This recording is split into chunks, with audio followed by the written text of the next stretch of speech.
Today's discussion is about Chapter 3 of the Unbounded Ocean of Consciousness. And that chapter is giving us a new protagonist, an important one, the most important one. We said, let's look at this book, One Unbounded Ocean of Consciousness, from a story perspective. And the first chapter has introduced me in the story, myself as an author, where I come from and the questions I was asking. And they are important because all of us, we ask these questions. The second chapter, we describe the idea of worldview. What is our worldview? And this is something we are not used to consider as part of our reality, as part of ourselves. But it really is very intimate to who we are. It is hidden, but it really colors all that we do in our life. Because if we believe in freedom, if we believe that life has purpose, if we believe that it was created by matter as a chance, and then there is trial and error, then we have some things that we have to do in certain ways in order to evolve. If we believe it's a perfect design and therefore there are laws and rituals and things to follow, then every one of us have a set. We all have a set of beliefs and visions and expectations and prejudices and things we have learned and things we have kind of decided and made solutions in our mind about. And that sits in the background of our consciousness, of our awareness, and becomes a filter of the reality that we see. And now in this chapter, chapter 3, enters two values. They are kind of opposite side one of each other. There is the value of matter and the value of mind. So let's call mind for now and matter, but we can also call it the physical and the spiritual. We can call it the value that is concrete and the value that is abstract, that is not available to our senses, to our direct experience through the senses.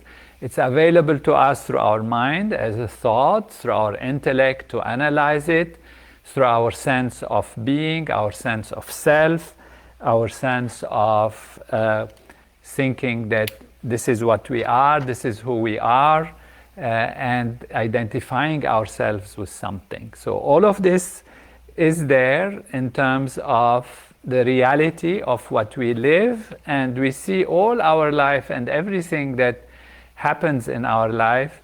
In a sense, we see it through these lenses, and we said we have colored lenses, and the colored lenses make us see the world in that manner. So all these other aspects of freedom, determinism, etc., the things of life are players in our play, in our game that we are engaging in. It's not a game, it's a true reality of life, but in a sense we are saying it's like a game. And now enters two fundamental factors: matter or physical, and the mental or consciousness. And which one is the actual generator, the one that is the source, if you like, of all these other factors? Does it come from a physical development through material development, or does it come from mental reality, from a consciousness level? As we said in modern science, mostly scientists will say, well, everything comes from energy. There is some kind of energy, we don't know where it comes from, and that energy becomes particles, atoms, molecules, cells, organs, organ systems. It creates our nervous system, and this way it leads to activity of the nervous system that gives us somehow consciousness. But consciousness is not something material. It's not something that we can even explain in any way, scientifically or physically today, from this starting point of matter and matter creating consciousness. On the other hand, we have consciousness, we have awareness, and it could be that awareness is there and is primary. It could also be that there are two things and they are separate. But by now we know scientifically and through scientific studies that mind and body are intimately connected. What happens in your mind has something that happens in your body. What happens in your body reflects on your mind. You can take food, or you can take a drug or medicine or chemical things, and you change your physiology through chemistry. But then you have different experiences. You might have tiredness, you might have dullness, you might have hallucination, you might have different experiences on the mental level. And therefore the changes in the physiology have an influence in the mind. And we also know through techniques of meditation, in particular transcendental meditation, that if you transcend, if you dive deep within yourself through a process of awareness, of consciousness, you change also your physiology, you change your hormones, etc. And so they are intimately related, and we see them as one wholeness. But therefore, the question comes, which one is at the beginning? Which one starts the story? Is it consciousness or is it matter? And so in order to say that, obviously there is one thing that is sure on the surface level, is that the physical reality is very much there. We can see it, we experience it, we know it to be also palpable. We have pain if we put our finger in the fire, we have joys if we see things that are fulfilling on the outside. We have all this material reality that we build, and so we are engrossed in it, and therefore it has a reality of its own, on its own level. So it's a hard problem. This is where we define the hard problem. The hard problem is, how does consciousness create matter? Or if you start from the material level, how does matter create consciousness? And in this chapter, you are invited to be the detective, to be the researcher, to be the thinker who is going to investigate this. We know you have a worldview, fine, it's a worldview, but now in order to truly find the culprit or the one responsible for what is happening in our world, our universe, we have to have an open mind, because experience has shown that what we see through our senses is not necessarily the ultimate reality, the ultimate truth. As we said, we see the earth to be flat, we see the sun moving in the sky from east to west, and we assume the sun is moving in the sky. And as you know throughout history, before we discovered that it's the earth that rotates around its axis, creating the effect of day and night, and creating the effect of the sun moving in the sky, it was a very complicated thing to resolve, even the greatest minds. And there was a question in our previous discussion that how come so very intelligent, greatly intellectual people, very well versed and knowledgeable people, believe in matter as being the primary aspect of life, and we are being now proposing that consciousness is all there is. It's like, can't we depend on those people? Well, the question is always, where is your starting point? So when the scientists, the great minds, the great thinkers of the time were looking at the reality, they had some data, some information through their senses. And this information shows that the earth is flat, it doesn't move, and therefore it is the center of the universe, because the whole universe, when you look out, seems to be moving around you, and therefore you are absolutely sure that this is the reality. And then they started to calculate, and they found, well, there is no way to explain why the planets, for example, move in one direction and suddenly they start moving back. What makes them turn around and move back? And therefore, it didn't make sense. They made all possible calculations, and it was impossible to find the solution mathematically and intellectually, etc.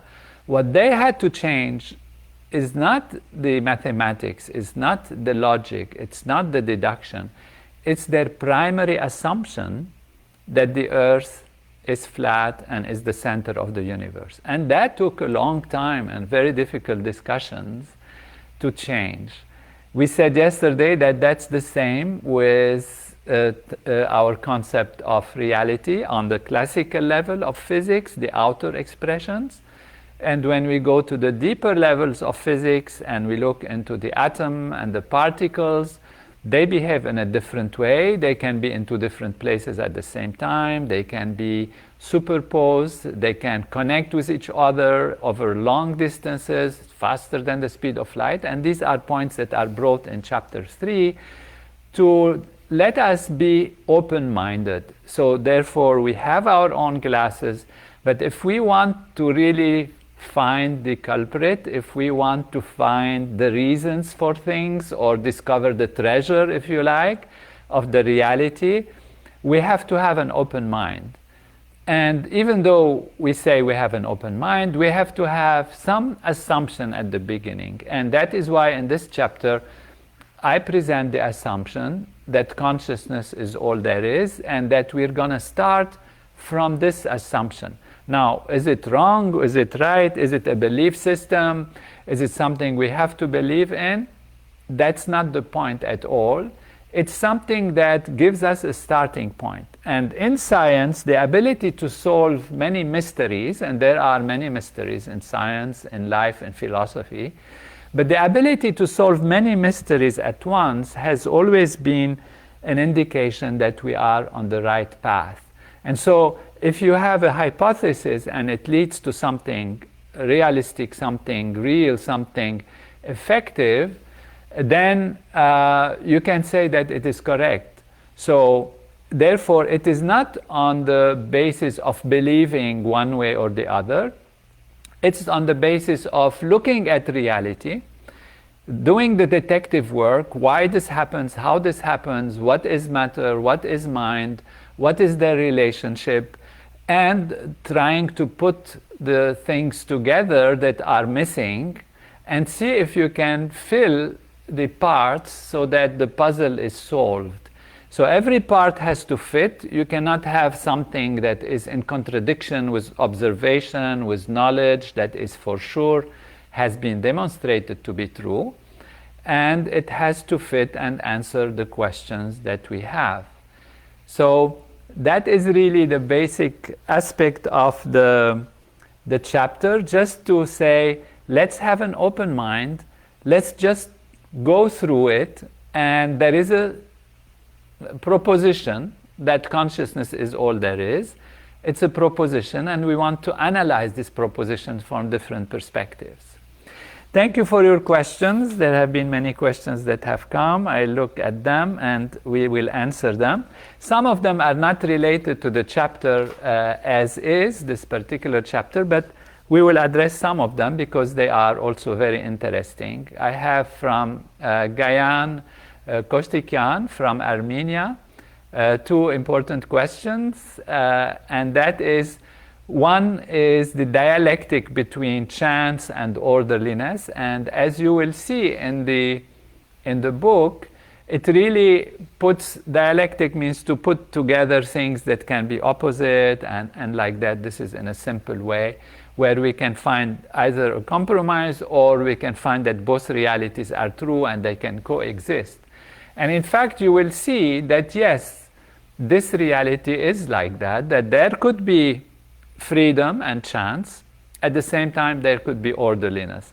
But where is the orderliness and where is the chance? Is the orderliness is an imposed design that forces the chance to move in one direction? Or there is real freedom and then you can go in any direction you want? And this has an implication on responsibility and our responsibility as a human species, now that we have such level of high awareness, to move things in the right direction. So as the book proceeds, you will see this tension or this reality between chance and orderliness building up and giving us a beautiful solution that will be very satisfying. Gayan also asked something that says that the statement of famous philosopher saying, the more I learn, the less I know. and therefore wonders if we really have to learn more, or just, that ignorance is bliss in a sense. The less one knows, the better one sleeps, and these are things we have heard and we know about. And in some ways, of course, it is true that ignorance in some ways, in some places, in some situations, gives us a sense of peace, but that means we are not evolving, we are not in touch with reality, we are not interested to know the true games, and life is going to force us to do that. It's going to force us to be facing situations where we will have questions, and it's very important that we are able to answer them so that we can know what the rules of the game are and how to guide our life in the proper direction. So this is very important point. Also about the more I know, the less I know, in a sense. The more I learn, the less I know. In fact, it's a nice way to put it, but it's not really exactly meant like that. What it is meant is, the more you learn, the more you open your awareness to a vista of possibilities that you have not known before. When you are in ignorance and you haven't learned, you don't even know what are the things that you are missing. And so you feel like, oh, I know everything. I just know the sun rises in the east, it goes to the west, I know the earth is flat, I know everything is stable and strong, I know there is this and that. And then you face situations which don't work in your life, you happiness, problems, issues, etc. Responsibility, if you want to guide your community for justice, create laws, behavior that is to be rewarded, behavior that is to be punished, etc. You ask yourself questions, and you start facing situations where you are overwhelmed. So then you are going to be forced to know more. And as you start learning, you will discover that there is so much more to know. And it is in this sense that the more I learn, the less I know. It means the more I learn, the more I feel that there is even more to know than what I have felt before. And that is why we are now going into these discussions, so that we actually know and ultimately know reality and know wholeness and know totality and experience it in ourselves, so that we can live a life of fullness and on the level of light, the light of knowledge, which gives us possibilities. And therefore, the more I learn in the objective material level, the more I understand that I have to learn about chemistry, physiology, biochemistry, neurology, and then you say, oh my God, I never knew that all these things are there, and now I realize how much less I know than what I thought before. But if you go on the inward level and you know your real self and you understand how the self manifests in so many different ways, and this is what the book One Unbounded Ocean of Consciousness aims at offering everyone, and that is true knowledge of the basics of life, of the basic aspects of reality, so that we can truly look at things from the right perspective, and also to have technology of consciousness that allows us to develop our awareness so that we can have a broad comprehension.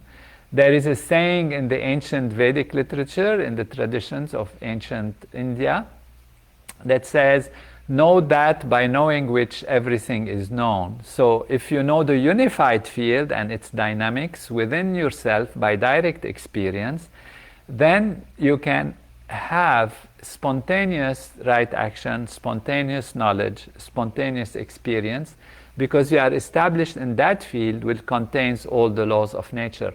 And human potential is there, is moving towards that, and that is where, as we will discuss in the book in further chapters, comes higher states of consciousness that are opening our awareness and broadening it so that we can experience wholeness and totality.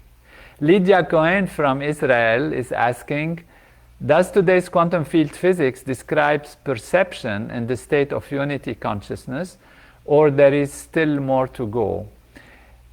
Unity consciousness is actually beyond the level of quantum field physics. Maybe quantum field physics is an element of it, but the book is not going to depend or base its logic, or the logic that we're going to use as our detective and search in this book as we go through knowledge, is not going to depend on what modern science knows. We will explain some things from modern science, so that's to explain that there is no contradiction. But the concept that we are presenting is not based on the fact that there is quantum mechanics or the fact that there is a potential unified field theory. These are just as if substantiating and supporting the idea, but the logic we're going through does not depend on whether the quantum field is a field of consciousness, whereas the classical field is not a field of consciousness. And therefore, as you go deeper, you can have more and more consciousness, or as you go more expressed on the nervous system level and the complexity and organization level, you get more consciousness. So these are topics that will also be discussed, but for now, just this warning that it is not following physics or depending on physical findings. Ivan Finkelstein is asking, if the ultimate constituents of matter are non-material, then matter itself must be non-material. In fact, there is no matter as such. Even from the physics perspective, we have to realize that. From the physics perspective, matter is an expression of physical energy fields that appear as matter from a particular perspective. You have a particular perspective, and that is what allows our nervous system, our human reality, to see things as they are. If you look at matter, in fact, whatever we call matter, and take away the emptiness within it, you could put the entire planet Earth with all that there is in it in a small cube which is less than 1 centimeter cube, if you remove just the emptiness. Now you will tell me, what is the cube then? What is it made of? Well, it is assumed to be made out of particles, but the particles themselves are only fluctuations and excitations of fields, and therefore this whole thing takes us beyond what we call matter, which is gross physical things that you see through your senses, to the physical, which is the more energy level, the more field level, and then, as we will see, going beyond that to the level of consciousness. And therefore, matter is not the reality.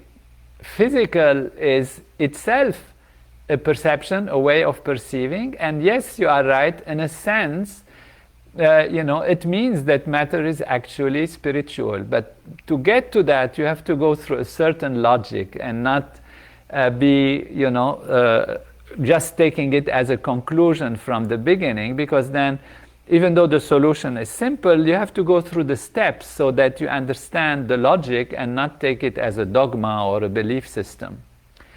Jerry from Canada, Bonifacio from Canada says, would like to see how to do and adjust their program and the breathing. So I think you should talk to a transcendental meditation teacher and the city teachers. They will give you, based on your requirements, whatever is needed. Lisa from South Africa wants to know about personality, and in a sense her question is about nature and nurture, because people are born under certain conditions and might have certain deficiencies, and then that will influence their personality, their way of living, etc. And that also has a reason why we came like this, why things happen like that, and what we can do about it. But this is more advanced in the further chapters that we go along. But for now, we can know that we can actually even influence our DNA if not its structure directly, but its expression. And this is called epigenetics. Science now knows that the environment of the DNA can lead to activation or deactivation of certain genes, and therefore, at least from the possibility level, the theoretical level, it is possible to do that. And the techniques of transcending and transcendental meditation on going back deep within the self, and also diet and good living, exercise, the sun, proper balance in life, can influence these factors, plus other things such as, of course, helping, counseling, and all that from the mind and the body. We can have really the possibility of getting over the difficulties. From Italy, Ursula's asking how to meditate properly. I think the best way is to contact a transcendental meditation teacher in your area. You can check it on the internet, either on tm.org or drtonynader.com, and you will have access to the teachers. Carlos Ruiz de Navamuel from Spain, how one explains heaven and hell from the viewpoint of consciousness, how consciousness can also create hell. Consciousness itself does not create hell, but as you will see, we are looking about worldviews and paradigms right now, and there is the question of freedom. And the freedom means the ability to choose. And as you will go through the book, you will discover that yes, we have freedom. People who tell you no, everything is deterministic, even from a scientific perspective. In fact, the conclusions that the books and the logic brings us to is that we actually have freedom. And if we have freedom, we can choose to go in accordance with the evolutionary power of natural law, or the evolutionary power of life, which we also discover as we go through the book, or we can go against it. So when we make a choice against it, then the evolutionary process is not so fulfilling, and that leads to experiences of suffering and pain, and some of them call it hell. But this idea of hell and heaven or paradise and like that, what happens after life, is a complex situation that relates to belief and all of this. But if we go through the book and understanding, then we can address it in a very profound way. So there is also a question about freedom, how freedom of the will can be explained better through consciousness-based models than through materialistic-based models. It's because materialistic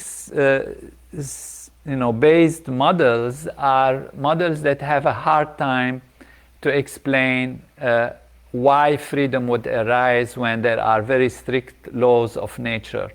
And if they are all set and there is cause and effect at every level, then how can you actually lead to freedom?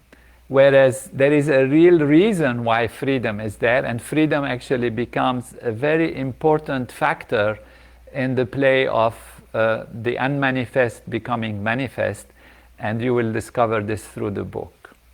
Thank you for being with us. It was great to be together. We're sorry the Facebook had a little delay at the beginning, but we'll edit this tape and make sure everyone can hear it in the next phase or any time they like, without having to wait these few minutes that happened before.